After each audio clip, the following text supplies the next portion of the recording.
Let's breeze through it, my nigga. We got a fun-filled show tonight. I met a boy today. It's your boy, Coach Career, the General. 860 Army.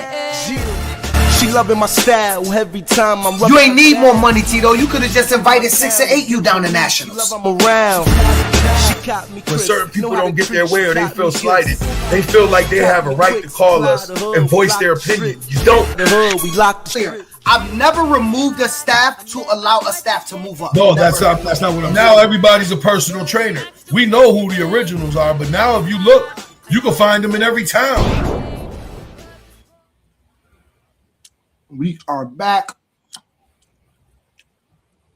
in full effect.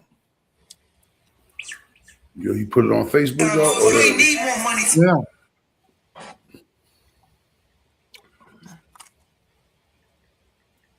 What's up, everybody out there? Hope all is well. Rocking the spring pink dad gang hat with the Fight State Pop Warner hoodie on.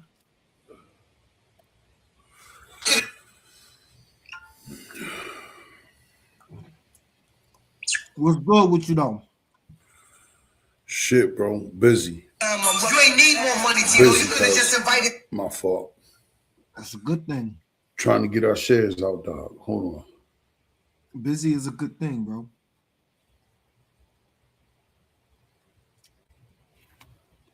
Busy is a great thing.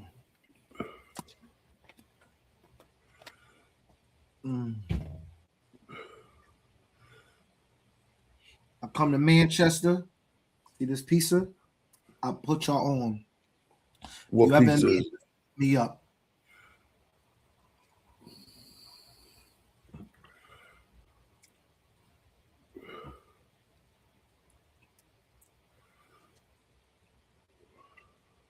I'm not smacking because they be talking junk about me in the comments. Yo, Cam, what up, Cam? Son, what's up, brother? What's going on, coaches? Damn. Cheery, what up, man?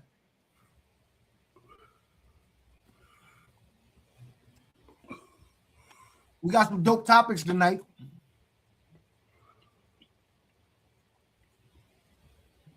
For the real football heads, it's gonna be an insightful conversation. Those are usually the best ones too. You know? Usually dope. What you doing, bro? You ready? You ready to get started? Yeah, I'm ready when you are. I'm trying to make sure I hit all our shares. Make sure it got to where it need to be. I'm just looking because somehow this list has grown. I don't know what's going on my Facebook, bro. Anyway, it's your boy PH, the Prez, Mr. Above 140. I'm here with my co-host, and we gonna get started. It's your boy, Coach Career, the General. Rocking with the New England Youth Football Podcast on YouTube, Facebook. You know, streaming. Hey, we're gonna add a dimension to our podcast soon. We're gonna have an open line that you can call in. We tried that before, dog. We tried that before. We're gonna do it this time. I think it'll be dope. I said we did it before and had the longest podcast in history to like 12:30 at night. That was like in 2020, 2022. Right? Yeah, that was way back then, 2022. So we had the open calling thing. Anyways. What up, Wayne? What up, Wayne? What's good, Wayne? Anyways, Tito. All right, let's get started. Let's start with the introduction, Tito. Pop Warner has introduced Division III down at National Pop Warner. Only though, Tito, only the levels, which is weird. I'd like to know. Hold on, yeah, we'll get it. We'll unpack that, but I got a couple questions. All right, so let's go. And it's not a lot of answers out there, but let's go. What's your questions? Well, number one, mine is why only 9U and 12U. I mean, I guess I would, if I had to take a guess, they're trying to use a couple levels as introductory. That's the only reason it makes sense. But why one odd, one even? I mean, they offer all the levels, so that's somewhat understandable. What up, Cuddy Man?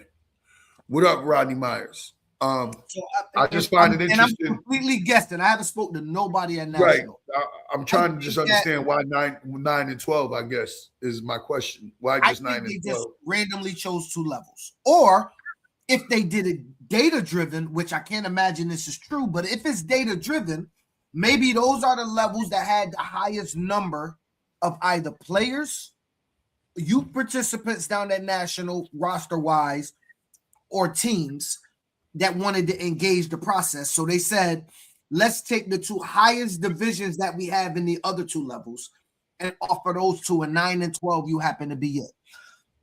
It's also 1 high, 1 low, which I think is it caught me right. Is 1 high, 1 low, so it gives the little kids an opportunity, older kids. The key is though, what's going to be the parameters around Division 3? Like, what do they come up with on what a D3 standard is?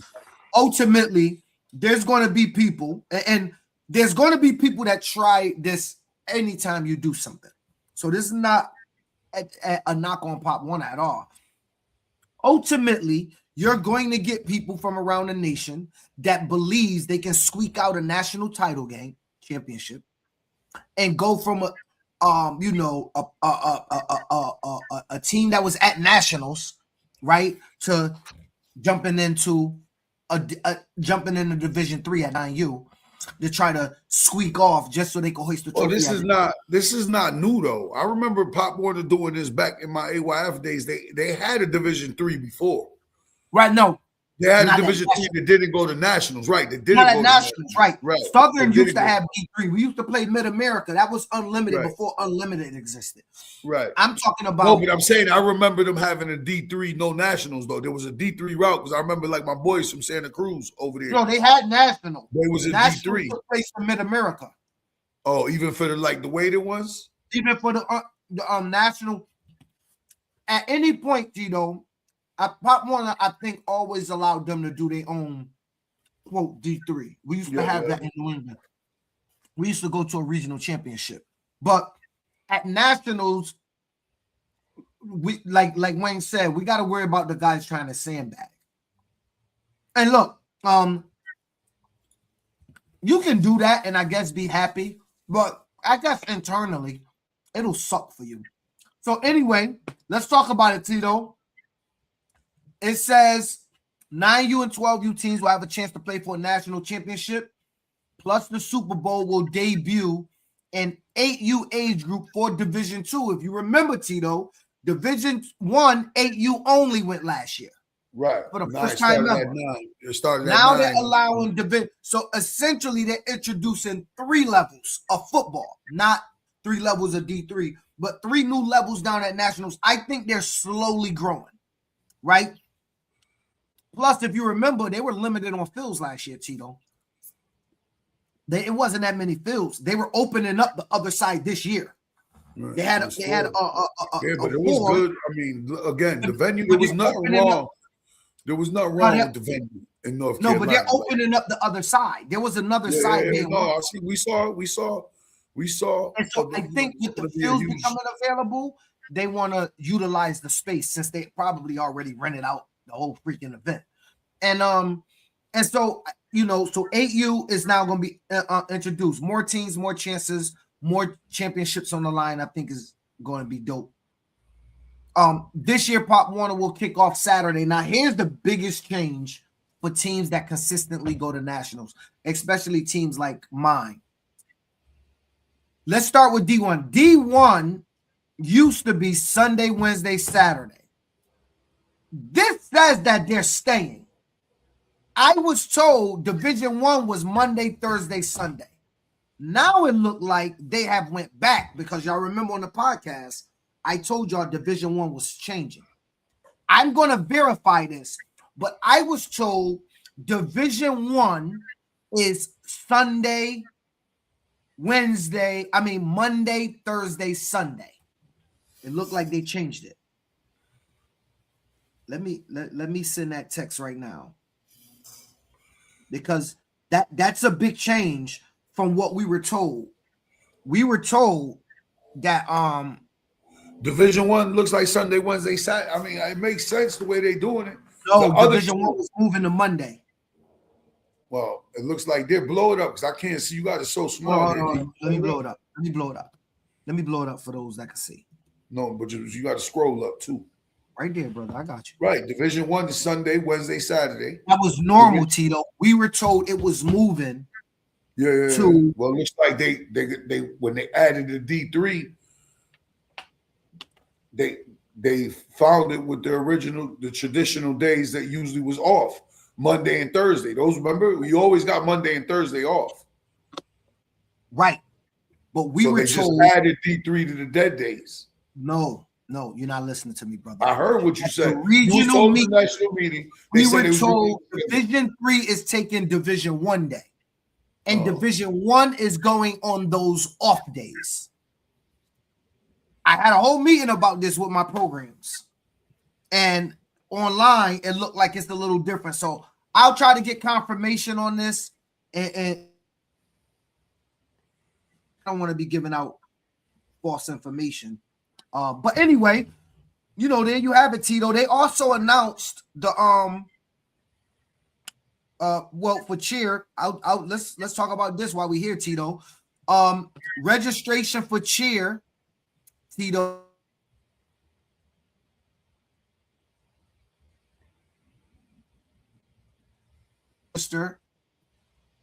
September 1st and reserve their hotels. And for those last year that want to know what that means, y'all know what it means. If you didn't register that day, you didn't get your hotels.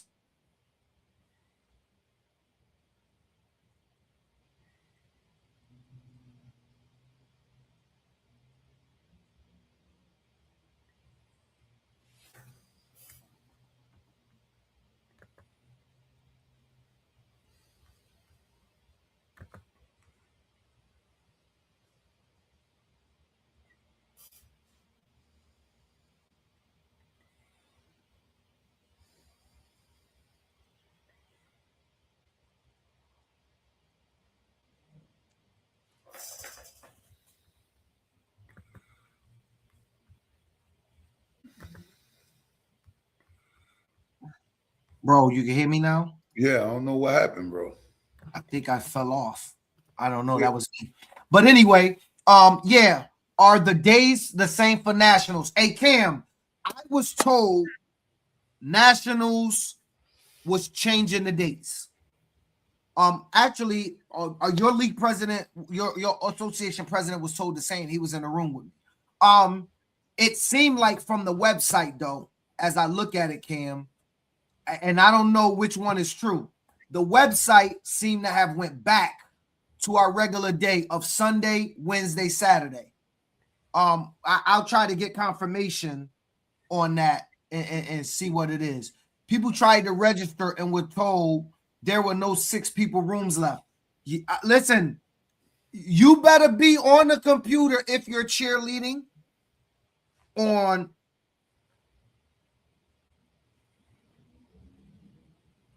They said, all right, so I was just told to give y'all, we don't know the dates to nationals yet. So don't necessarily take what you've seen from me, personal. That's what I just told. But anyway, cheer, just to talk to y'all real quick. If you out there and you got cheer of your president and you got cheer of your football player with cheerleading, if your cheer team don't be on the computer waiting by September 1st, I'm telling y'all right now, you better book. I'm just telling you. We had to do that, and I won't make that mistake again, because it wasn't a good thing. But anyway, Tito, D3, I like it. I think it's dope. I think if we utilize it properly to give very, very small town leagues an opportunity to play together, because we already covered, and we don't have to cover it again. We already covered the segregation that goes on in youth football. So if we can take this opportunity to bring back those leagues into the fold of Pop Warner, though it may not help us playing them nationally, maybe locally they'll give us some crossover games and it'll fill in even more opportunities. Even though we got games, it'll fill in a more opportunity for us to get games. What you think about that? I mean, it's going to help programs that are struggling maybe find some stabilizing factors. I mean, we know there's new programs have been around that had a shift in population in their towns, whatever. This may give you an opportunity to field teams against other likewise teams. So, I mean, it's not a bad thing. At this point, they had to keep up with the Joneses. Let's not make no quarrels about that. Obviously, AYF did it. So usually how this goes, if they do something got to happen over here. So this is the answer to that. So, I mean, we should have all seen it coming. It's here now. It's good for Pop Warner. I mean, let's just see how it all play out. I saw a lot of people asking what's going to be who's going to be D3. We have no clue. We don't have any details other than what was put up on the website. So that's as much info we got on it. I think it could be a dope idea. I think this gives Pop Warner an opportunity to recruit a lot more pockets of teams. Like, maybe you could convince a Fairfield County type league, have your league like you got it, but call you D3 Pop Warner, and it gives you a national track if you want that track. You don't have to take it, but if you want it, opportunity. I think it gives Pop Warner an opportunity to reach and grab some people and do some things. If it's recruited right, I think it could work, Tito. That's my opinion. I don't know that to be true, but if it's recruited right, I think it will work. All right. So that being said, Tito, let's move to the next topic. Are we training kids like pros too early? Now, before anybody, let me put this up here because I want to make sure y'all understand what we're talking about. Are we training kids too early like pros? Now, I want everybody to take a minute and think. Don't just get emotional. That's not it. I don't want anybody to get emotional. I'm going to talk about this. So what I mean is the culture in which we're wrapping kids around. Maybe it's what it is. I'm not taking a position. Are we training kids too early like pros? So for instance, are kids that's paying thousands of dollars on trainers, Tito? Kids that are the recovery culture. Some kids aren't even recovering their body. Some kids don't have money to sit in ice, do hyperbolic chambers. Any of the stuff we see athletes do from high school and up at a youth level, we seem to be forgotten that should kids' bodies have a recovery period?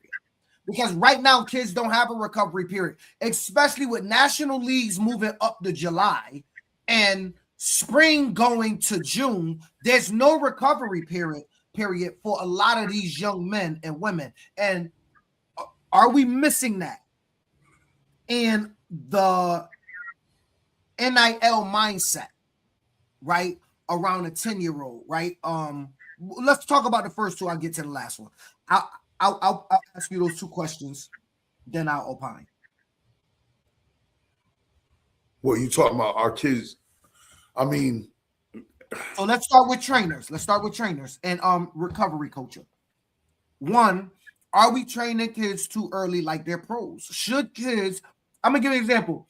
I thought you was going with this is how there's certain people that try to emulate what the pros and collegiate athletes are doing down here. Like that. That's where I thought you were going with. Well, that's what we're talking about. Right. You have people spending thousands and thousands of dollars on trainers. Yeah, like, I mean, I don't agree with it. You know what I mean? I don't speak out against it, but I don't agree with it. I mean, I think most kids get better at doing whatever they're doing by doing whatever they're doing. You know, if you're playing basketball all the time, you're going to get better at basketball. If you're playing football all the time, you're going to get better at football. If you're playing baseball all the time, you're going to get better at baseball. So I'm not one that believes in you should be paying all these personal trainers and all that. I think it can create burnout.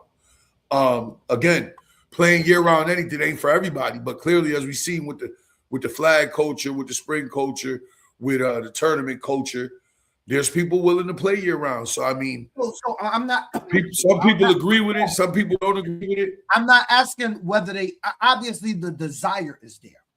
I'm asking from an adult perspective, from a coaching perspective, from a culture perspective. Are we not? We're the ones that's supposed to be in charge of the space, not parents, not their desires, right? We don't give parents and their desires anything. Are we doing a disservice to our young men and women, and maybe even the parents, by not taking into consideration the recovery period for kids that's doing spring, then fall, and maybe getting 2 or 3 weeks off? That was something that I saw on the internet, and I said, this is an interesting discussion. Because we are responsible for controlling the culture, not me and you, for those out there. I mean, the coaches in general is responsible for controlling the culture in the space and making sure the space is good for our communities. Are we doing right by our communities? That was a question I seen posed, and I was like, that's an interesting question that you and I never tackled. So I thought it is. It is. I don't think I believe kids bounce back quicker, and you got to remember a lot of this, the spring or the flag or all that stuff is not. It's not as grueling as the fall. So I think there is enough time to recover, especially being the age of the kids and the impacts not being the same. But other people are gonna argue the opposite side of the what I'm saying. So I mean, I think there's enough recovery. I don't think. Again, I'm not big on believing in personal training and all that. I believe you get better at if you want to be better at football, play more football. Like I'm of that thought. So I think there's enough recovery for them. I don't think what I do think is happening is there is burnout, but that happens. It happened long before this era as well. When you always do something, you get to high school realizing when it's for real, it ain't for you no more. So I think it all depends on the kid. It all depends on the parent. Either way you go with it, I'm cool with it. You got to do what you think is best for kids. I don't think that we should be putting pressure on kids the way I see some of these parents doing by thinking it's prep school or bus, or constantly keeping your kid in front of the camera, and then when it don't work out, it's like, then what? Because we've seen that happen too. So I mean, there's always two parts to the conversation. I mean, it's all going to be up to your personal preference. I know you probably think we're burning them out. I mean, I see it a little. Lady, that's your sisters. Sorry. I do think that I do think. So I work with a bunch of athletic trainers. I do think that. I do not think. See. I don't care. Anybody doing spring gonna feel how they feel. I do think that it's a disservice that we're doing to the culture with this fall, playing all the way to December, coming back in February, and playing all the way to June just to play all the way to December again. I don't care. That's not for everybody, though. I'm not. That's not about desire. I'm not talking about desire, brother. I'm not talking about their desire to want to play. I know that the desire is there, the want is there, the fun is there, the finances is there, all of that. I'll take all of that. The problem we have is the problem my position has, and a lot of people who believe this position has, is we will never know until it's a problem and it's too late. Your position will always be immediate and look like the right position. I get that. It's kind of like if you talk about CTE issue. You're never going to know CTE until the person dies and you look at their brain. Other than that, you're just going to call the person crazy, right? And so I'm not talking about burnout. I just think kids' bodies need to recover. It mentally, physically, people body need to recover. And we say, oh, we used to play. We never played football all year round when we were kids. We didn't do it. I don't give a damn what anybody my age is lying if they say they played football all year. I'm not talking about street football. No, it wasn't even offered till 10 years ago. I remember in the 2008, 2009 era, we tried it in A1 when I was in AYF. We had a spring, but it was like 8-on-8, 7-on-7. There was a version of it out there before, but then it only became a thing in the last 10 years when NEYT's 10 years old. It only became a thing then, and it has grown tremendously. So I mean, and now we have more and more NFL players saying, I don't, that they wouldn't let their child play football, right? I just think football needs. Look, more than any other sport, I think basketball need recovery time for the knees. I see a lot of people that grow up who have bad knee problems that play basketball. I want to mention their names. People that went to college, they didn't do well. And so I do think all sports need a recovery period. Football is a collision sport, though. Make no mistake about it. We have this mindset that the impact isn't as great as the NFL impact. That's false, actually. And I talked to somebody about that at my job. It's false if you say, the impact in the NFL is greater than youth. No, that's not true. If you take a 12-year-old impact and a 25-year-old impact, and you have those people slam into something at their age, at their speed, on the average, those impacts equal the same based on the person's age, dynamic, and typical makeup of most kids. So the impact is identical. It's not less because we think they're hitting softer. Of course they're hitting softer, but they're not as strong. They're not as, developed in everything. So that impact is almost equal consistently to an NFL player getting consistently hit. The difference is the NFL player could go, like I said, he could walk into a hyperbolic chamber. But again, this is all my position. There is no right or wrong. I'm just telling you what I think. I think that, look, research won't help us because, again, there's no way to know. There's going to be no way to know that a kid, got hurt because he played all year round. Somebody will always equate it to something else. Oh, it wasn't that. It was because his knee blew out because he twisted it. Let's read some comments. Not just kids. Football needs recovery time. Playing different sports is a form of training, in my opinion. Like Phil said, your body has to recover from hits. It will catch up to you eventually. If you play sports year round, does it matter if it's the same sport? Does a kid get recovery playing winter football but wrestling instead? I mean, this is a question. 100%, LJ, I would say a kid gets recovery time from going from football, which is a collision sport, to basketball, which is a contact sport. I just think the two sports are different. My own opinion, don't make it right or wrong. I think it's completely different. The same way I think if you're playing basketball and the amount of stress you put on your knees is different if you're playing baseball. If you swing and you get to run to first base, but if you strike out, you go sit down. I just think each sport provides something different. But again, that's my own opinion. But it's not right or wrong. I will say this. Here goes some stats, Tito. Approximately 56% of Gen Z and 66% of millennials report moderate to high burnout rates when going into high school. That's excessively high. That's 2025 and 2026. More than a quarter of teenagers struggle with burnout, and 81% experience negative pressure in their life. That's what you was talking about, that negative pressure. Well, yeah, because there's pressure coming from home, especially with some of that burnout is caused not pressure, that is also pressure. Go ahead. Kids just want to be kids. I mean, yes, you want to perform and make your parents proud, but at the end of the day, when it stops being fun for a kid, that's when I believe maybe what you're doing may be a bit much.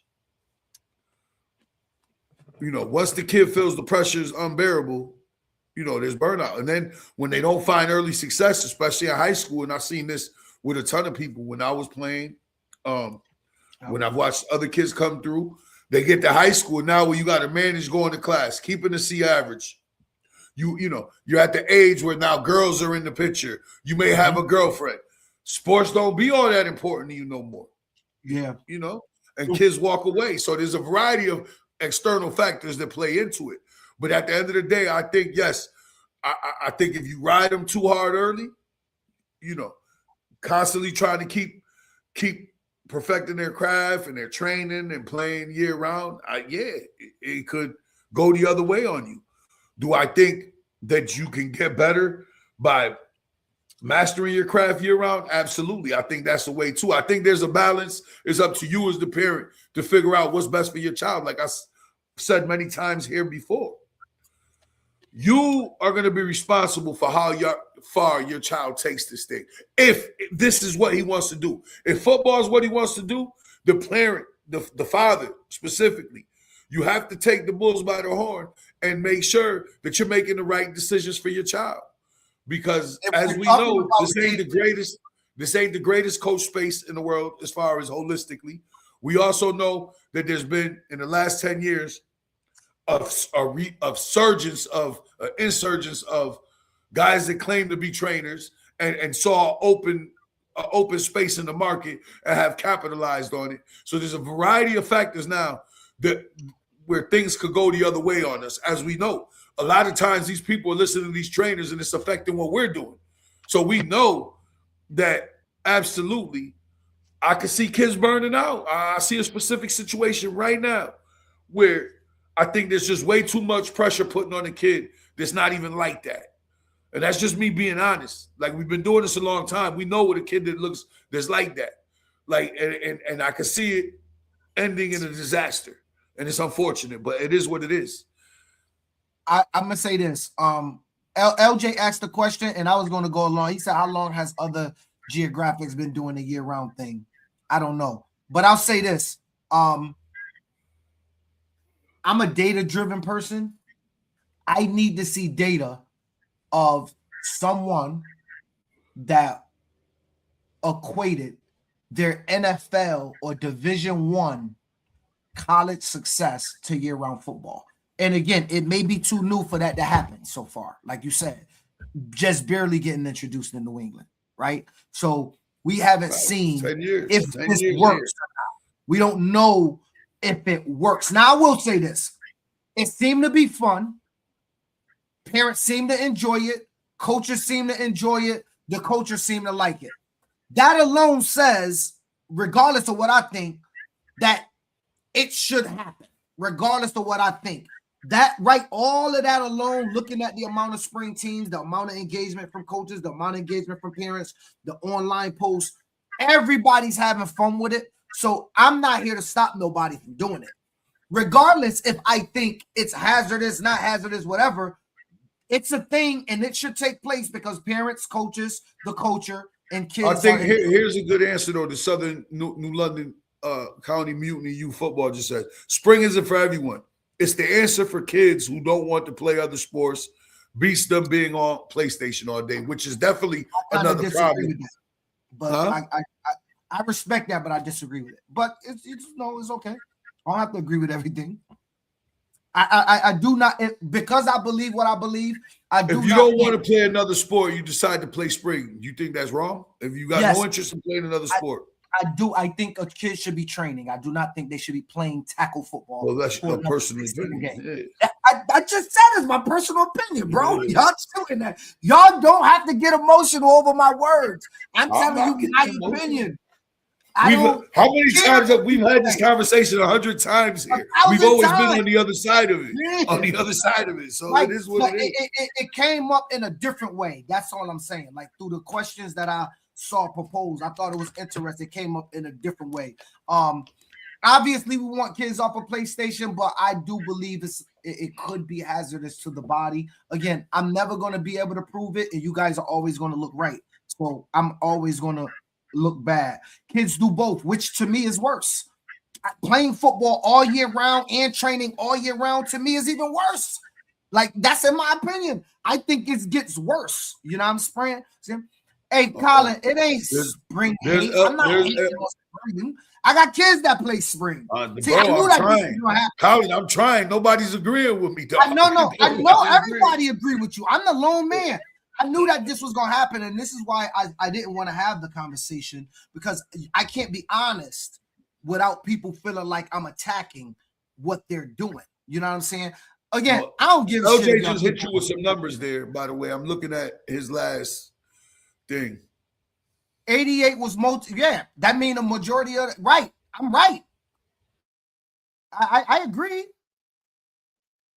But specialize in football don't mean football all year round. We can't play with these numbers to make nobody correct. Specialize in football means they played football and they could have trained in football. That doesn't mean they play football all year round. So let's be factual with data, right? Like, we don't want to play with data. 88% were multi-sports athletes. That other 12% is that specialized. That could be spring. It could be training. That's all I'm saying. Again, y'all don't have to start shooting stuff at me, bro. I said that, LJ. The numbers actually support the argument. But that 12% does say it could, like, because I was asking, right? Is there any data out there that shows spring football, playing fall, all helps? That 12% could be. We'd have to break those numbers down and look into it. Yo, now you got the whole everybody shooting against. now I'm taking shots. Yo, listen, spring guys, y'all good, bro. Do your thing. I'm not casting judgment on nobody, okay? I'm just saying, I got kids that play spring football from the Hurricanes. I've never told a parent, don't register for this or don't register for that. Again, I recognize parents are having fun. Coaches is having fun. The culture is loving it. Kids is loving it. And it's a booming business. It's not for me to stick my hat and tell anybody what to do with their child. I agree with Tito. No, Colin, I'm not. But I know that people was going to feel like this when this come up. And I'm going to say something else that's going to ruffle feathers, Tito, because I seen, let me say this. I seen Raphael, shout out to Raphael. I seen Raphael do 7 on 7. And listen, flag football, 11 on 7, do not always translate into football, tackle football. I'm going to give you an example, Tito. I won't put it up here. I saw a video on the internet somewhere of a kid playing flag, and the kid was running for a touchdown, Tito, holding the ball like this, juking, all of this, right? And I was saying to myself, this is the problem when they say flag and 7 on 7 don't translate, because you can be successful in those spaces without fundamentals. Let me rephrase that before y'all jump on me. You can be successful in those spaces, Tito, without teaching football fundamentals. And that's the problem. You know what I'm saying? If you can be successful and win championships and not have to teach football fundamentals, you could potentially be teaching somebody nothing that got to do with football, but since the word football in it, they think it's transferable knowledge. Now, it could be, I think, if you're teaching it the right way, but I see too often kids holding the ball with one hand. I see that. I see bad route running, or I call it circle route running, where the quarterback got so many times. No, the plays are extended. The plays are extended in a way that doesn't translate to the game that we coach. Right. So it's a different game. It should be considered a different thing. But, we say that too is going to draw the bullets if we say that too. It is. Listen, it's its own thing. And again, it's a very popular thing because I go to this park behind my house here in Plainville. I drive by on Thursdays. There's 150 kids in Plainville playing in the flag league at Norton Park. It's the amount of interest in it. I've never seen nothing like it. I do think tackle will always be around because you're always going to want to have those people to play tackle. But now with flag, it allows all those other kids that were scared to play tackle. It gives them a way to still be a part of the game. Part of the game that's similar. It's not the same game, but similar. Yeah, and you know what? Good. Like some kids are only going to play flag all their life and never want to play tackle. Right. I think it's dope. I'm, you know, if that's what they want to do, it's dope. And what up, M? Cherry said, weren't they trying to stop that from spring football a few years ago? Like kids couldn't play spring ball and then play Pop Warner because they wanted them to have resting period.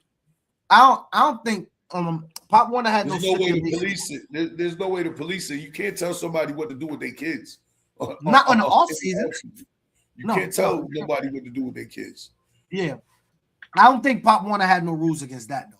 No. Not if he's wearing a helmet. That would be considered a freak accident. Kids ride bikes every day. That kid can get a concussion falling off. Yeah, those were a while ago. I don't even understand what that means. A kid can get a concussion riding a bike. So I guess we should. The chance of you getting hurt could be anywhere. It could be, anywhere. Yeah, Walk out your door. But we don't live our life by that. We live our life in percentages and rules, right? Tito don't go running across a highway because the likelihood of you getting hit by a car is higher. Does that mean Tito gonna get hit by a car? No. Tito could make it, but the likelihood is not. So that to say, oh, he can fall off the bike and get a hit from the helmet. So I don't understand what that got to do with the discussion. Like that's a remedial way of saying a kid should play football all year round. Like that's not. I'm not knocking all year round football. I'm just letting you know my discussion and research. And we've done, again, I don't think people know, Tito, you and I have done this privately for years, like probably a year and a half, right? No, longer than that. I've been involved with spring football now since with the first Pop Warner in 2021. I've been involved with it ever since. So 2021, 2022. I've been doing it for a while. Could a kid get a concussion from playing spring football? No, that wasn't the original post. All right, that wasn't the original post. I wasn't even talking concussions. I was just talking about body recovery. Listen, football is not one of the highest sports, and I've said this, that causes concussions. We have to stop thinking football is the highest sport that causes concussions amongst youth. It's not. If I'm right, I'm gonna Google it because I did a paper on this in my master's degree. I'm about to look it up. Which sport? I think I know among youth causes.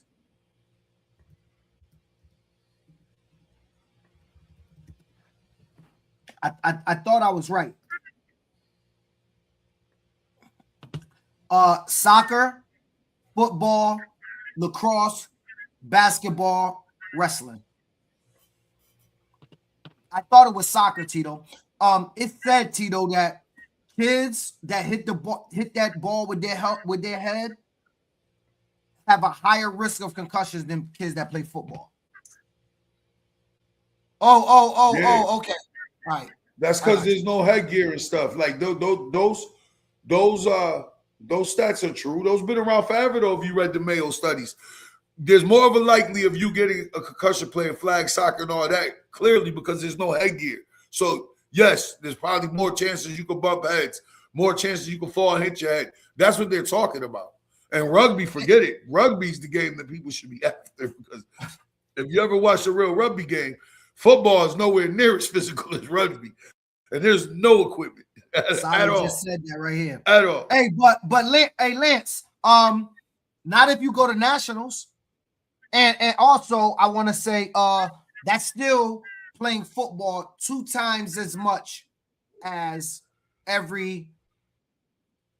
long as your typical high school player or whatever. That's all. We can move on because y'all gonna get at me. Hey, Alicia, how you doing, Alicia? How's Rhode Island out there? I hope to see y'all. I hope to see y'all this year. Me and the general gonna pull up. What's going on, Alicia? Yo, we gotta pull up out in Risma. Go show Risma some love. Yes, sir. but less than 10% of people go to nationals. Actually, I think it's lower. I mean, those it's are, like 4%. But yeah, I mean, right. I got you, listen. What's the next topic? What's the next topic? We've been on this for like 20 minutes. Way more than that's okay, bro. 10 football games is way more football than a kid. That's a college season. But you know, it is what it is. Let's go to the next topic because I'm outnumbered. Y'all win. I give up. I can't win. Oh man. All right, Tito, you're gonna love this one, and I'm gonna throw this one at you. You ready? Everybody's gonna enjoy this one. That's not it. You ready? Here you go. Tito, does the film culture create selfish players, kids chasing clips instead of blocks? Clips meaning video clips. I let's put it this way. It hasn't helped anything, in my opinion. It hasn't helped anything. It's made things worse. It's caused a lot of divide in the community. As we know with the All-Star game, I mean, there's a lot that comes with it. I think there's a way to use clips and highlights. I think that's another space, in my opinion, that people saw opening and attacked it with reckless abandon. And now, yes, you got kids that will leave your team because they're not getting enough touches, basically enough highlight reel shots, and it will cause a divide in your team. So, yes, I think it's absolutely it hasn't helped with a we and team type deal. It's more of an I and team and how many touches I'm getting and how many clips I can throw on the internet to show people my kid is it. I mean, it hasn't helped what we do alongside with the training space and everything else. I don't think it's helped push the culture forward. I think it has put us in a place where it's created a lot of animosity. You kids wind up leaving teams over it. There's just a lot that comes with it, in my opinion. There's a lot that comes with it. I agree 100%. I think the film culture, though I get it. I'm not a parent. I mean, you have to do it if you want your program to be relevant. We're in the space now that you have to do it. I think there's a way to do it. I think the way some of us do it is the way to do it. I think when it specifically becomes about one kid, I don't think it helps a team situation by any means necessary. I agree. I think that the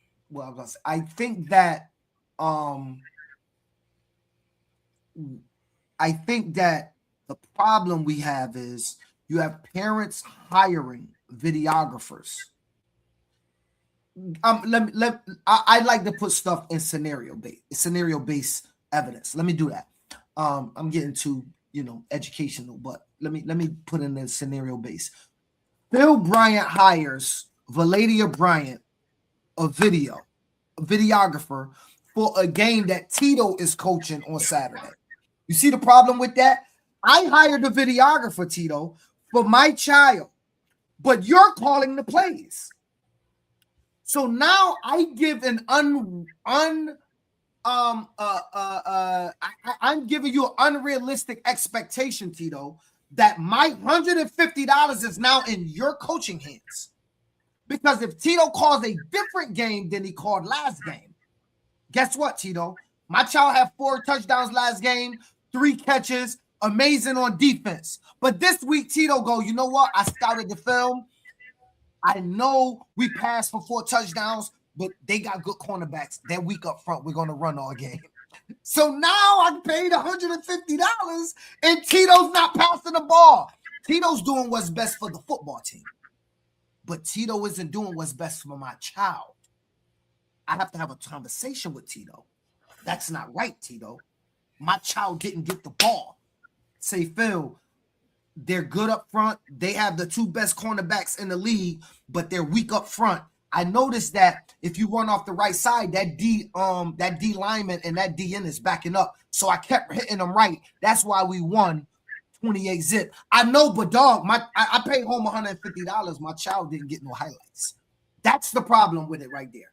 That's one definitely one. Coaches get an unrealistic expectation that we don't even ask for.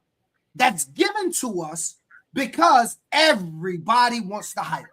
And Tito, sometimes the kid now knows that the highlight is on him. So you know what starts to happen?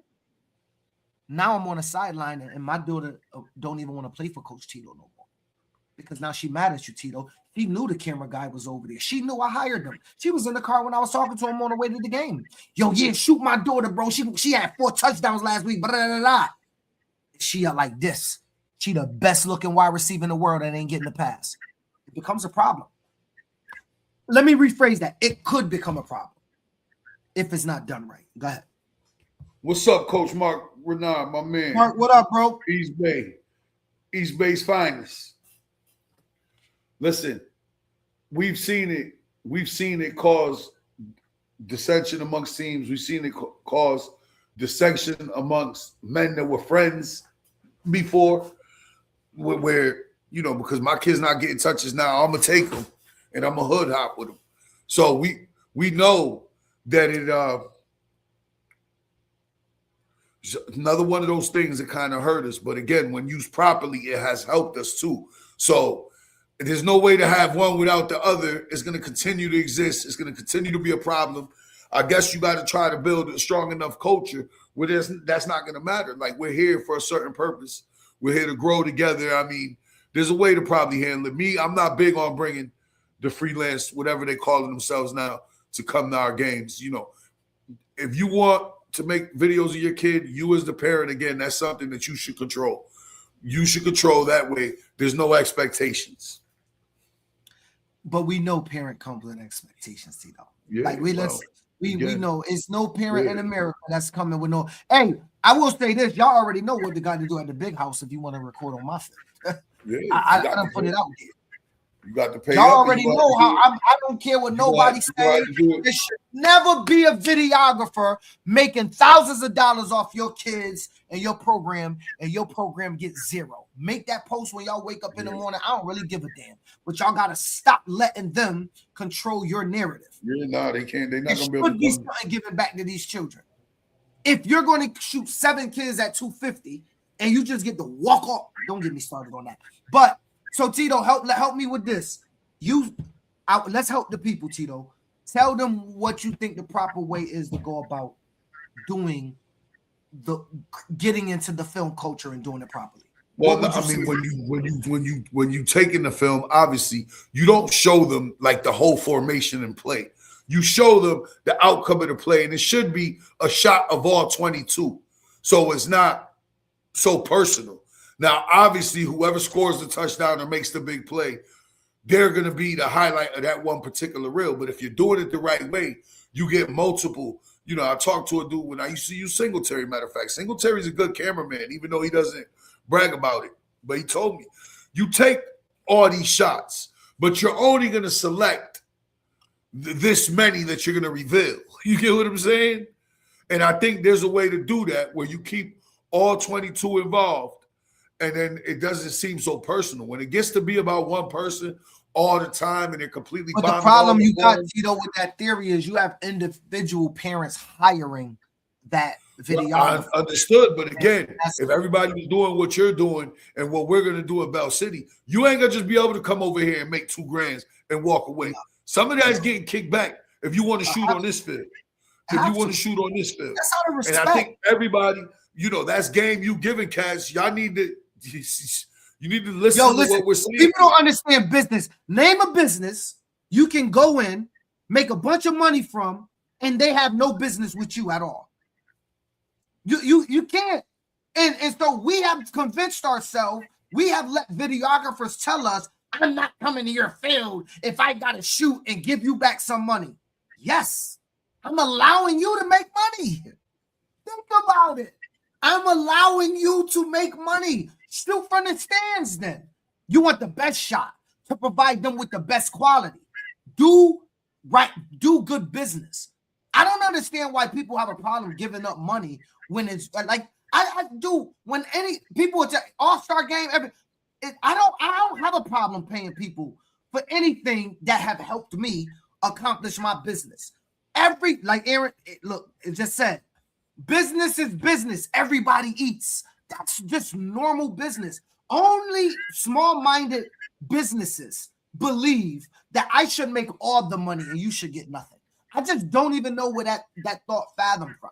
And I know it's the change, right? I'm changing the mold, right? And you have this saying, Tito, the first person through the wall get the bloodiest. Always get bloody. It's always going to be posts about me, posts about memes, and there'll be side conversations and, you know, those sucker subliminal posts that go out there about, oh, I ain't doing this or I'm not doing that. Cool, you just not shooting. Don't do it. You ain't got to do it. And don't let me be the vice president of a playoff game. You ain't shooting there either, right? Like, you're not shooting if these kids aren't getting something back. I don't care if you like it. That's just what's going to happen, dog. Because these programs, I mean, I don't just get to go in and make a bunch of money and do nothing. Some parents are okay with 0-8, but their kid got the 8-minute highlight. That's true. That's a problem. That's a problem, Rodney. I mean, that right? Really is a problem. Again, and that becomes about the self. And this, I think this goes hand in hand with the first conversation. That pressure you're putting on that kid now to always have to perform at that level leads to what you were talking about earlier. You know, just being too much. Nas, this Nas that played for me? Learn how to film your own child. You might not always have access to a videographer at the game. Well, that's what I was saying. That's another thing. Too much technology out there. As a parent. Around. That's exactly what it is. That's exactly what it is, Terrell. That's exactly what it is. You know, people got to start investing in their own child. Listen, you got, and again, there's people that do dope work. Tyree does dope work. Like, I want to be clear. There's some people that do dope work and you get your money's worth. What'd he say? There's people that do dope work, so you get your money's worth. What I'm saying is everybody who hired a videographer just don't have an expectation. You know that it should come up. It should be contractual. I think, you know. No, it shouldn't be an expectation on the coach. What you're talking about is you can't, if your kid don't get the 8-minute highlight reel or the 3-minute highlight reel, whatever it is, you don't have the right to go up to the coach and tell him, yo, my kid need more touches. You know, his touches ain't right because I can't get no video footage. And we know this goes on to the point so bad that they'll leave the team, you know, mid-season and go somewhere else. It's just, I don't know. This brings me to a point, and I'm gonna. I don't see the positive. I don't see the positive in it. I want to ask somebody. I want to ask the parents, coaches out there. Should parents go to a team with an expectation of the role their child is going to play, or should they pick a team that they like and just let their child go earn it? You just made me think about that. Let me back that up real quick, because this is going to get deep. I don't know if we have enough time. We might want to save this. Here's my question again, Tito. Should parents come to Bell City saying, Tito, I got a running back. Do you need a running back? Yeah, I could. We never going to say no to a running back. Yo, who's your starting running back because I want my son to play? Should that conversation even take place, or should it be, Tito, I like Bell City. I'm signing my son up. Let my son go do his own thing. Let your kid compete. Absolutely. Parents, but what do y'all think? Do y'all think y'all got a right to at least ask those questions of what your son is going to play on the team, what's going to be his role, etc.? Well, let me ask you this: Would you be okay with them if they ask you what offense and defense you're running? Is that a conversation you should have with them? I'm okay with that conversation. I'm okay with. I'm not going in depth with nobody about what I run. You know me. I'm a multiple guy. Like, to me, that's not an appropriate question to ask if you're entertained and coming here. Well, I think it's appropriate in a sense for me. I'm gonna give you an example, and this is hypothetical. Let's say you go, yo, my son kicked field goals 50 yards, and I go, yeah, but we don't kick field goals. You might want to know that. Right, like, and so, like, if my son is if I said to you, yo, what's your base offense? Like, if I'm having a football conversation with you, not a dumb parent. Yeah, but that's not a conversation you would have with any other parent. So why would you get? That's not a conversation you would have with any other parent. I have told if a parent joining my particular team go, yo, I'm interested in registering. I got a son, he play wide receiver. What offenses you run? I'll tell him, yo, I run power I heavy. That's been my base over the last couple years. I do pass. My pass percentage is probably 30% max. May go up depending on what I got. I don't mind having those conversations. Because I think it's okay for me to have that. What I'm not doing, Tito, is I'm not sitting down with a parent going over my offense. I'll have a conversation with you because I don't want you to come here with an unrealistic expectation. I don't want you coming here, Tito, thinking I'm running the ball 1,000 times or I'm passing 1,000 times. I'd rather just wean you out by just telling you up front. Because what's going to happen, Tito, is if I never have these conversations, now me and you arguing during the season. You know what I'm saying? That's what's going to happen. And I don't want to do it. I want to know, do parents think it's appropriate to have? Not me and you as coaches. And I'm going to be honest, I've never had that conversation, Tito. I'm thinking, would I have it? Probably in the right situation, the right scenario, not at the football field, maybe in my own time. If you call my phone, it got to be right for me to do that. I'm not about to be at no football field, or I tell you what I'm not going to do. I'm not going to make you feel like I'm courting your child by telling you what I run. I won't do that. Because once I do that and you're playing for me, now you're going to come to me with expectation. But if you see a kid kick a 50-yard field goal, you now. Oh yeah, now we all. I mean, those twos make a difference. Of course, bro. So I was just hypothetically. Yeah, those twos make a difference. Like that's not, a field goal. You tell me your kid can kick field goals, I'm gonna look at it and I'm gonna tell you, yeah, we're kicking field goals. I mean, that's a different conversation. And so I just wonder if parents think it's okay to have that conversation. What offensive defense do you run is one of the least intrusive questions parents ask these days, unfortunately. That's true. It's true. You know it ain't going down in Bell City, though, LJ. The least intrusive question is not happening in Bell City. I can tell you that. So they better find a lesser intrusive question than the least intrusive question, because that ain't happening. I can tell you that. I just wonder sometimes that I think parents think that is a conversation is okay. When you said it, I was like, we've never touched on the fact that parents think that conversation is okay. They really do. Like it baffles right, but that's one of those situations that to me is how dare you? How dare you don't know the time we all put into this. Would you take it differently if it was Coach Phil with his son? Bro, I don't think, again, a parent who never. Decide the conversation I'm on. I don't believe it's appropriate. It's not. Not when you got to prove. Not when the body of work speaks for itself. And there's a lot of people in this space that have done very well for a long time. I don't think if you're going to a winning program, right? And this coach been winning for 20, 25 years. It's not appropriate. You're bringing your kid because you want him to be part of a winning culture. You're hoping he's going to get developed and be able to take some of these transferable skills to high school and on to maybe further. That's not a question. That's not what's important. What's important is, can you be there every day? Can you meet the commitment requirements? Are you going to work every day? Are you going to take your craft seriously?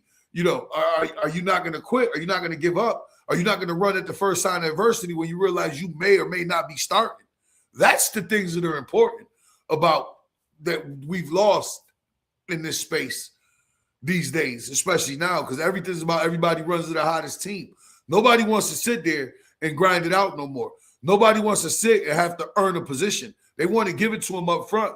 So to me, to cut that right at the root is you don't get that conversation with the general at all.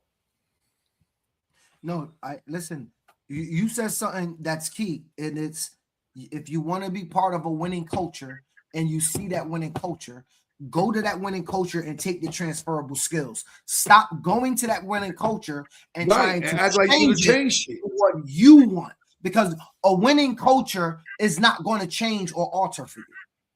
It's just not. It's not. Parent coaches. It's not. And how many times of us that have developed that culture have you seen the supposedly quote unquote star player leave, but the program still sustains at a high level? Yeah, 100%. That one player will not. That one player will not make or break your culture, your program, your team. A lot of times when you get rid of them, the team grows. You get what I'm saying? Yep. Because when you got a winning culture, winning coaches teach the next man up. That's part of a winning culture. Winning culture has multiple players that can do multiple things at multiple times. And somebody goes down right, and if you practice right, like winning coaches do, everybody's learning, right? Your running backs are learning interchangeable positions. Listen, when you're with a good program, if you bring your kid to a good program, you're not paying for the games. What you're paying for is your kids learning how to practice and compete and practice and how to practice. Because too many times I'm seeing even practices, 95% of them absolutely suck. And it drives me crazy because the most important part of what we do is teaching kids how to practice. You practice 400 times more than you play throughout your. I mean, the numbers are astronomical. Usually it's 4 or 5 practices to one game. You do that over the course of your life. Where does it make sense to be? Where should you be most efficient? At practice. That's also the separator of what's going to get you on your high school team in a good position. And if, God willing, you make it further, it's going to be the ultimate separator where you're going to do in college. Trust me.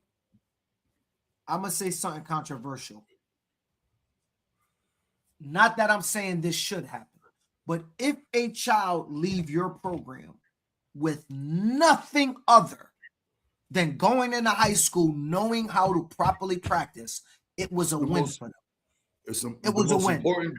They may have not gotten faster under Tito. They may have not gotten football 101 smarter at their position, but if they know how to show up to practice on time, be dressed, ready to practice, understand what the responsibility is, they're locked in, they go to how to compete. Another part of that conversation, competing. Is knowing how to compete. Practice is all about and carrying it with etiquette. If you don't win the rep and he gets the best of you to rep, you don't go and fight him. You get back into the line. Your next rep, make it better. You know what I'm saying? That part, parents, that's another part where the parents have interfered. They don't let their kids compete. They don't let them get their ass whooped and figure it out. They intervene right away. They don't let them figure it out. Let's give even worse, Tito. They don't give Tito a chance to even teach them for practice. You know why? Because practice started at 6 and they dragging ass at 6:15. That's the first thing. You haven't even taught your child you show up at 6 o'clock, be dressed. Not even 5:50. You don't get to show up at Alabama University practice 30 minutes late and be like, oh, yeah. If he has used an excuse throughout his youth years, he's going to use excuses throughout high school. If he finishes high school, if he even gets the opportunity to go into college, it will eventually stop with the excuses. Parents, you can, what Tito just said is important, but before you get there, you have to start with one basic thing. Show up to practice. Ready to go. As consistent as you look. I get it. They're kids. You got multiple kids. They're not coming from their college dorm to practice. I get it. But you can't be tardy 50% of your youth football season. You cannot be tardy 40%, 30% of practices. You cannot be late and then got to get dressed while everybody's practicing already late, and now you putting on your cleats and then thinking you can hold anybody to any standard after that. You can't. And I'm talking to the parents. Parents can no longer hold a program to a standard when they're delivering their child like that. At some point, the program, a good program, is going to find a way to move on, keeping your child on the team, but finding a way to move on without them. That's when they start to see their sons time start going down. And it's like, yo, Tito, my son on me, you don't even give my son the ball no more. What Tito don't say to y'all, and I'll say it, is, yo, you bring your son late every day, bro. I get to my first. I'm done with my first 15-minute period in which we're running those plays. And when he comes, we're on the defense, or we're on the special teams, or we on a different circuit. So he's missed this circuit all week. I can't put him in the game. He missed literally us learning this circuit all week, and that circuit is what I started with in the game. So I can't put him there. They don't. That's the deeper football 101 conversation that you got to have with people that get it. And if they don't understand that, Tito, they're never going to get teaching their child. They're not going to make it. That's going to lead to burnout. Again, it's going to lead to burnout, because then you get to high school, and when it becomes more of a job that you have to manage, along with going to school every day, along with keeping your GPA, it's too much for them.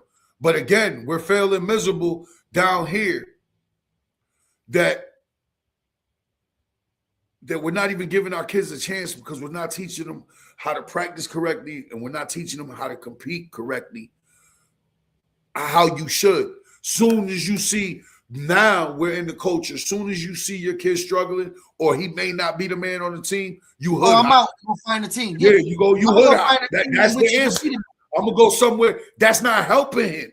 You're not letting your boy see who he is in this world, especially with young minority men.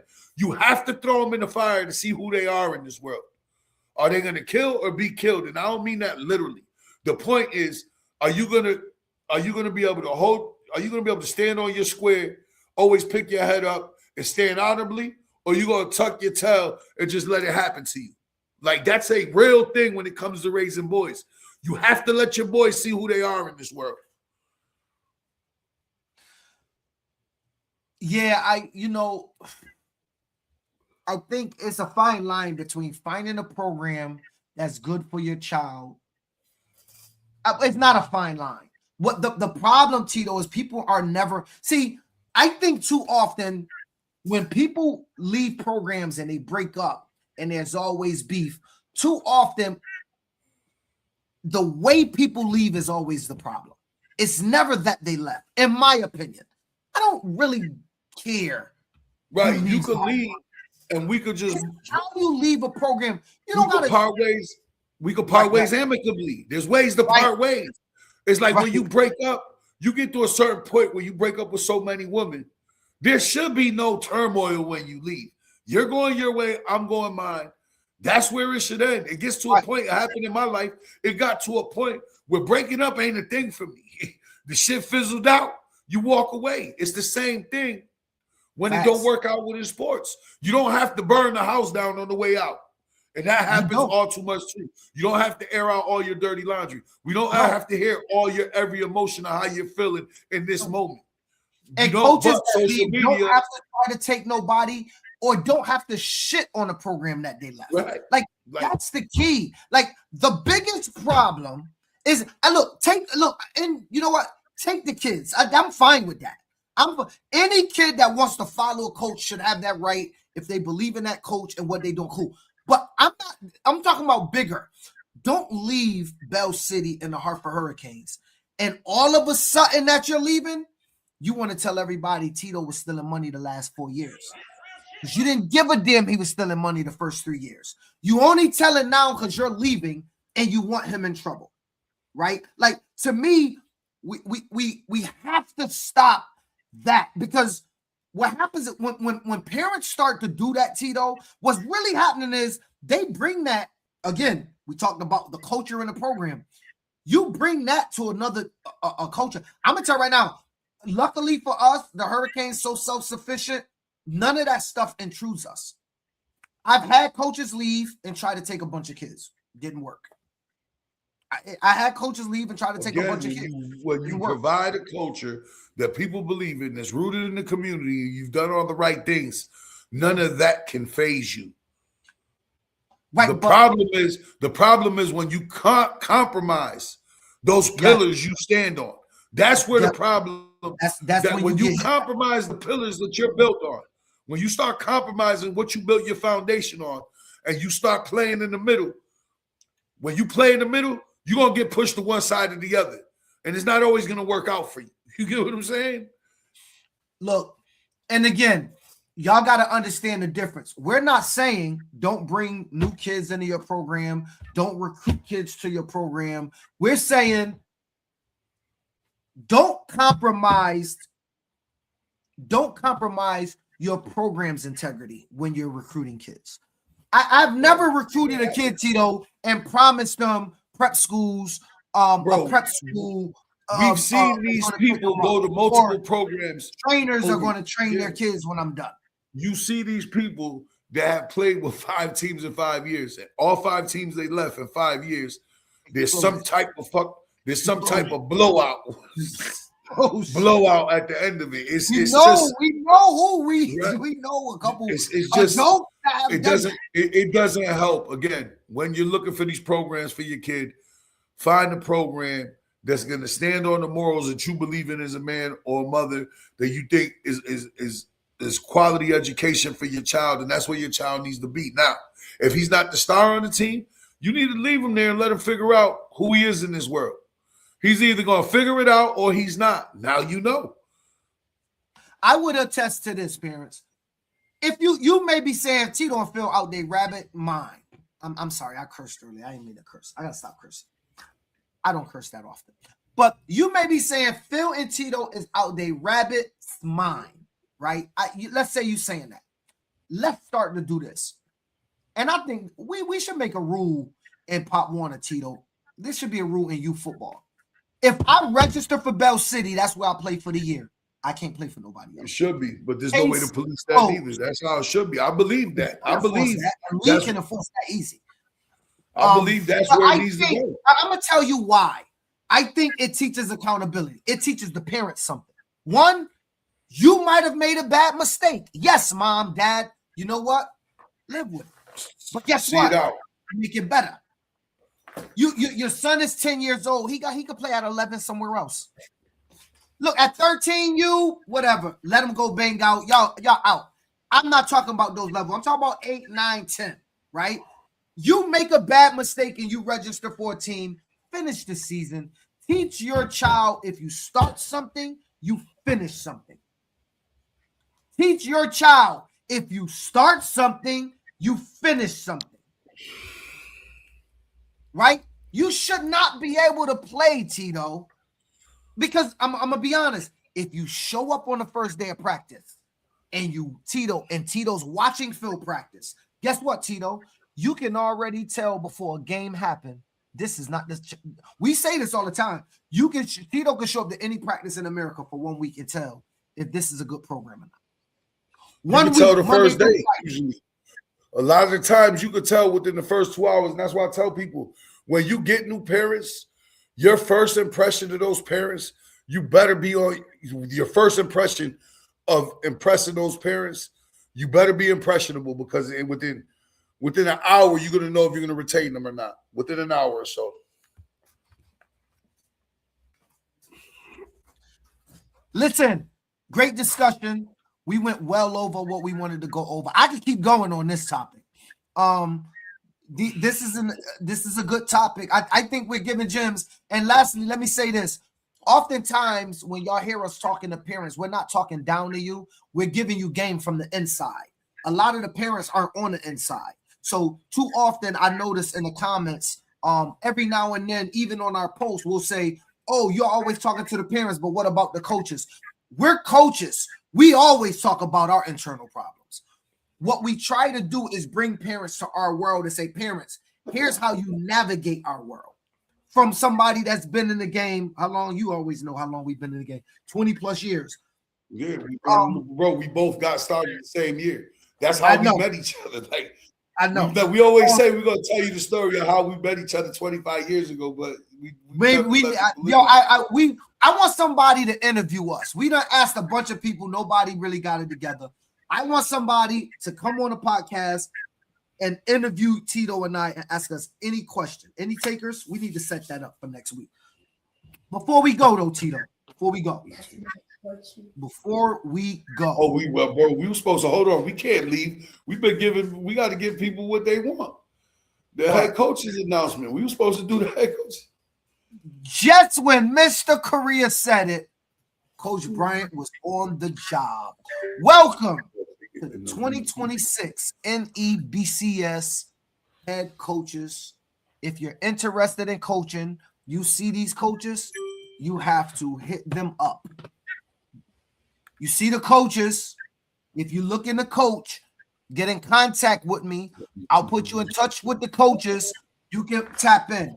All coaches in Connecticut, regardless of who you are, where you from, if you're interested in coaching in the All-Star game, giving time back, putting on for your state versus Mass, please tap in with Tito. Just inbox Tito. He'll put you in touch with the coach. Y'all get it going.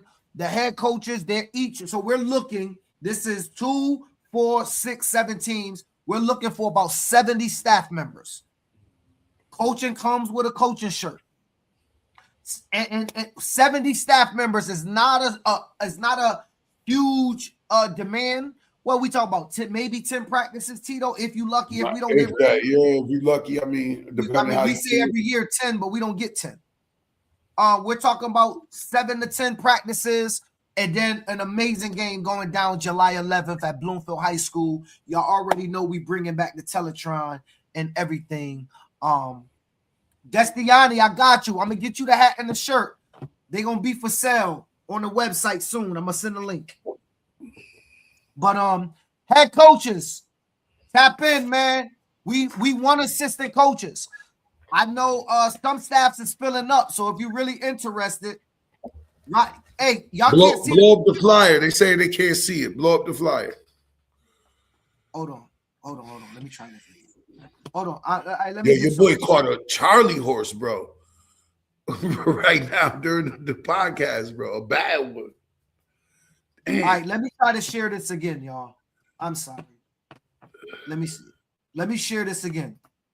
Yo, Hakeem, I tried to hit you already, brother. You got my number. Hakeem, tap in with Tito, yo. All right, hold on. Let's blow this up. Man, that might be a little too big. Let's start with 7U.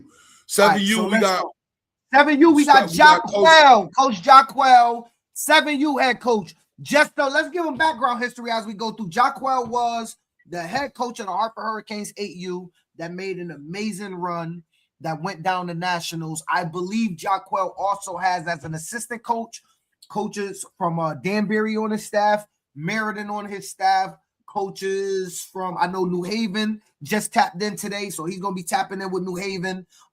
So it's going to be well-rounded. If you look in the coach 7U, I think Jacquel might have some more open positions. I don't know, but tap in with me or Tito. Coach Sean, we play a year back, so whatever you played last year is what you play in the All-Star game this summer. Right. Just to clarify for you guys. So the age you were last year football season is the age you are for the All-Star game. Now, everybody, 8U head coach, we all know Coach Sean. Most people know him from West Road. Offensive coordinator for many years, playing in the national championship. He was the head coach of 8U last year. He also took his team to regionals for West Haven. He was down at 8U last year for West Haven. Coach Sean got Coach Sam on his staff. He got Coach Rachel. Coach Rachel Torres is on his staff as well. I believe he got other Meriden coaches, and he got a wide variety of coaches as well. He also got a half out of New Haven. I believe I saw him on the list. I believe half was on his list, and he'll be coaching as well with Coach Sean. Let's go 9U head coach, Coach Drew. Coach Drew from Meriden. Go ahead. What you say to this is Coach Drew. No, I'm just saying his name. Coach Drew from Meriden. I don't really know as much as his background, but let's go through it. He's coached for multiple years. I know that he coached for New Britain Powell some years ago. Yeah, he coached with me in Meriden. He coached with me in Meriden. He's I consider him one of my guys. You know what I'm saying? And he was worthy of the position. He's also the Intruders head coach at that age level. The Intruders head coach at that age level. So I thought that was this year, especially the way things went. That was my pick. You know, that was one of my picks. And so if you obviously at 10, go ahead. Go ahead, finish. No, I don't know if Coach Drew has his staff all together, but I know coaches are still tapping in with him, and I put him in touch with some coaches, and he working it out. I know Coach Fred from the Hartford Hurricanes is going to be helping him out. Also, somebody else just tapped in, and I put him in touch with Coach Drew. I don't remember. Coach Drew, you know who it was. Anyway, go ahead, Tito. 10U. Nah, I was about to say something. obviously, the vacancy this year was at 10U. Nobody seemed to want it, so to make the game go, I wound up at 10U. I obviously have a 10U team now in the spring, so we're hoping to have a great draw at 10U. I got a couple people in mind on the staff, but there's still some positions open. If you're interested in helping with 10U, just hit me in the inbox, and we'll get to chopping it up. And y'all already know 10U our level, right? 10U our level. We got dogs in 203 and 860 and 10U. It's no reason. Yes, Coach Brian from Hamden. Hamden just tapped in with Drew at 9U, so Hamden coaches is going to be helping out as well. If y'all know one thing, at the 10U level, it should be baby food versus mass.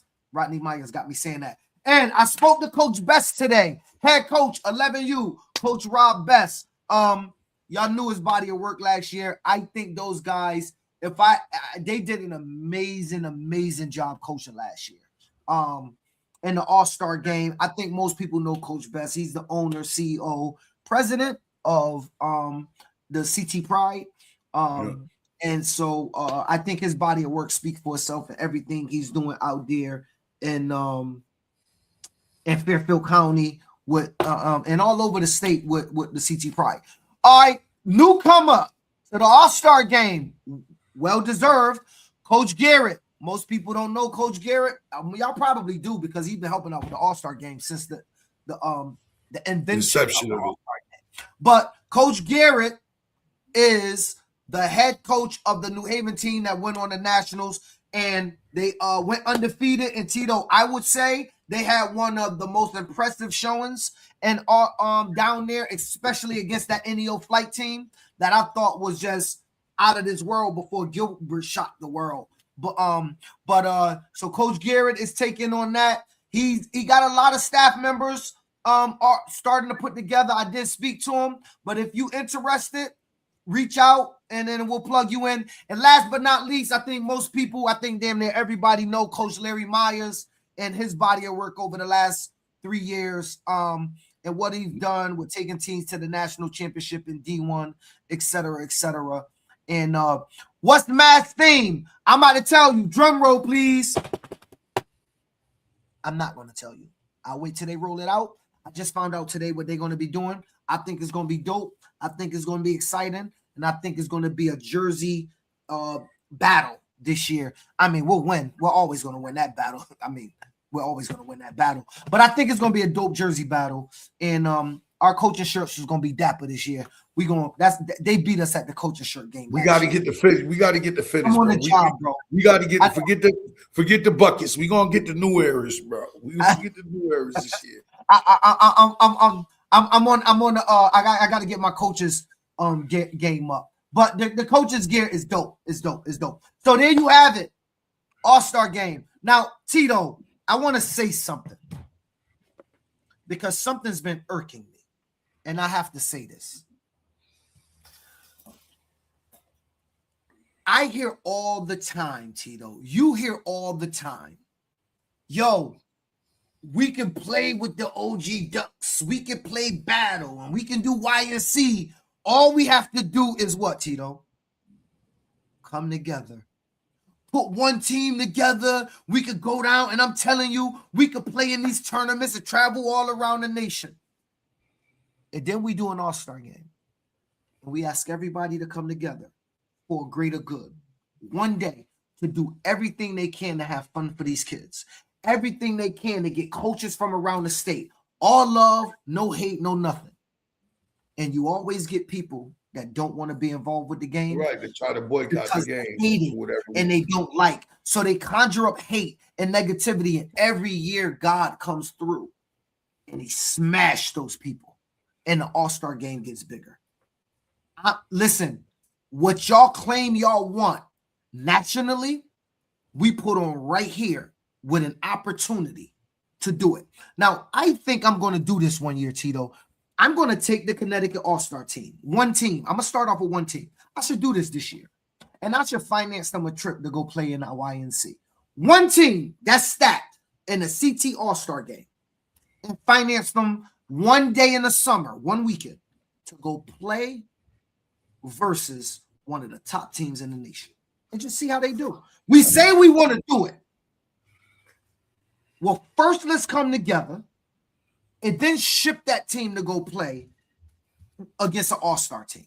And I don't mean paying all the expenses. Right now, pay the tournament fee, maybe we're up against when we start the all-star games the 11th, Pop Warner starts the 14th. But maybe they could play the following week on the 21st. Parents go take a trip on the weekend and go play in a YNC tournament. I mean, if you feel that way, put them in the Canton game over there and see if they can win that tournament. Where is that? What is that? That's in Ohio, like around there, somewhere in that July area. Maybe I'm gonna look at doing that. Somewhere in that July area. I'm gonna look at one of the all-star teams that's stacked. And I think I'm gonna try we can talk to Joel, D1 Nation. There's options. Right. I think I'm gonna try to send them, but I want them to play against a nationally ranked team. Listen, we're providing a platform for the state to come together. There should be no hate. We're not, ain't nobody Xing nobody out. Nobody has been like, join. Coaches, get your kids out to register. Some of y'all are telling kids don't register. That's hating on the game. Yo, Jordan Lark, you at 9U this year for Mass? You at 9U for Mass this year? That's hey, the Jordan, question. Hey, Jordan, that's actually a good idea. What if we take, let's say, the 10U team from both sides, Mass and Connecticut, and then take the top 25 from that and ship them out? And then we get the New England Broadcast uniform. I'm just baiting the conversation. You know I'm not into that type of thing. So therefore, I'm serious. I'm not up here capping. I'm serious about. I'm serious about. But it starts with people coming together first, and people. Well, bro, we're always gonna get against, like you taught me a long time ago. Heavy is the head that wears the crown. Like, as long as we're at the front of this, we're always gonna get the hate. But every year, the love always outweighs the hate. So if we not, but you know what? I'm gonna tell you what bothers me. You do this too.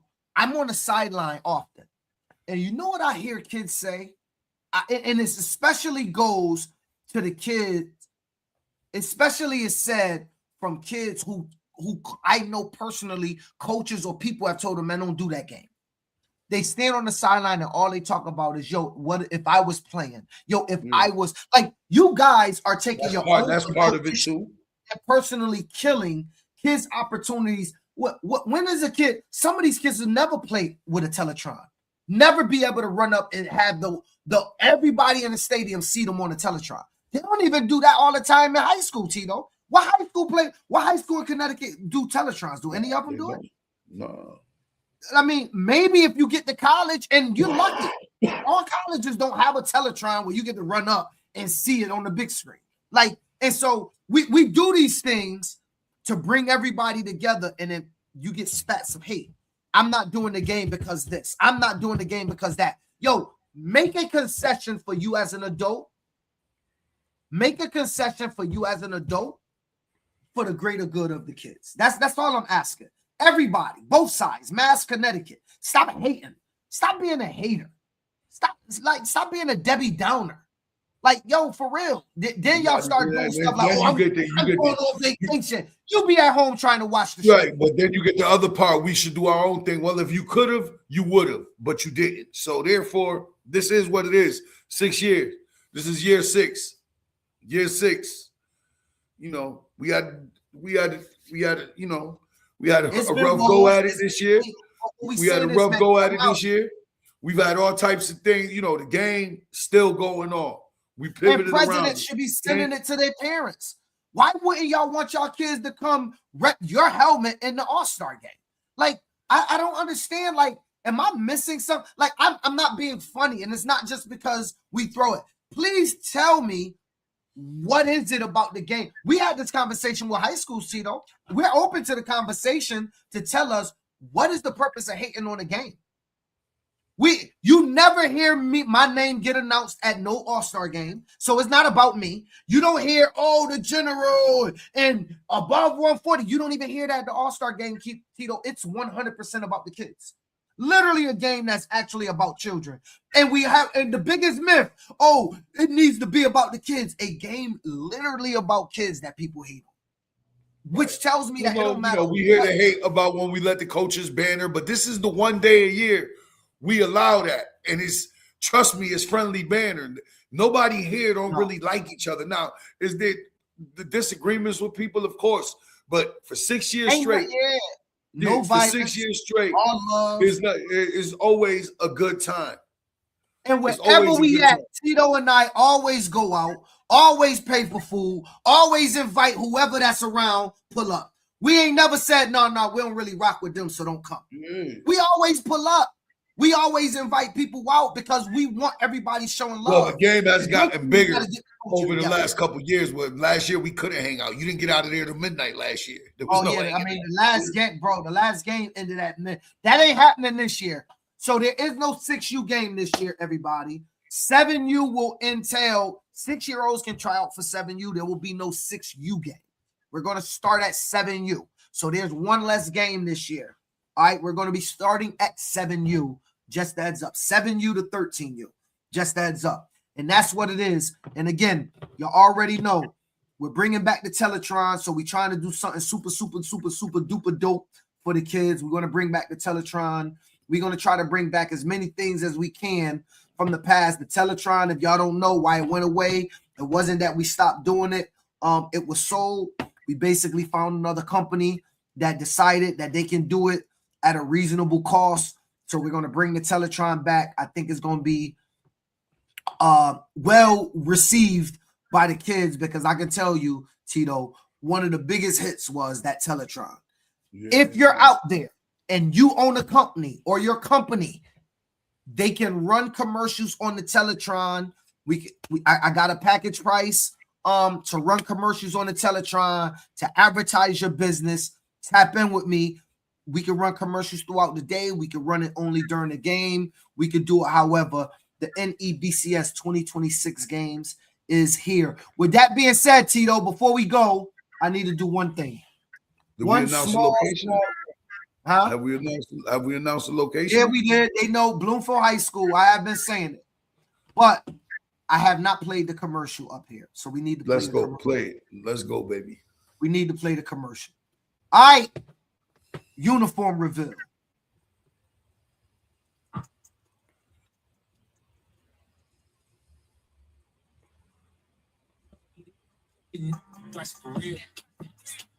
That Met color crazy.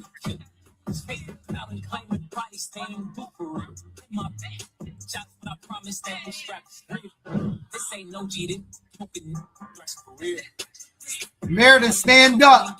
The Meriden football player. That's a New Haven football player. Big Cam Davis.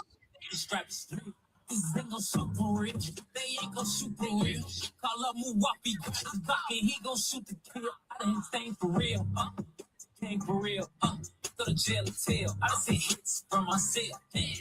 Post my bill. 12. All these bills from the cocktail. Got mail. Yeah, no. That boy a trophy. I'ma put him on the shelf. This ain't no cheating. All-Star game is July 11th, everybody. July 11th.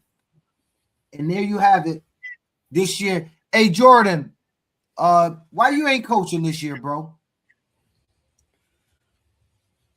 You have to tell us why you ain't coaching, Jordan.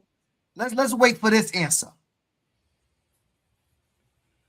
Go ahead. We waiting. You here? Tap in. Why you ain't coaching?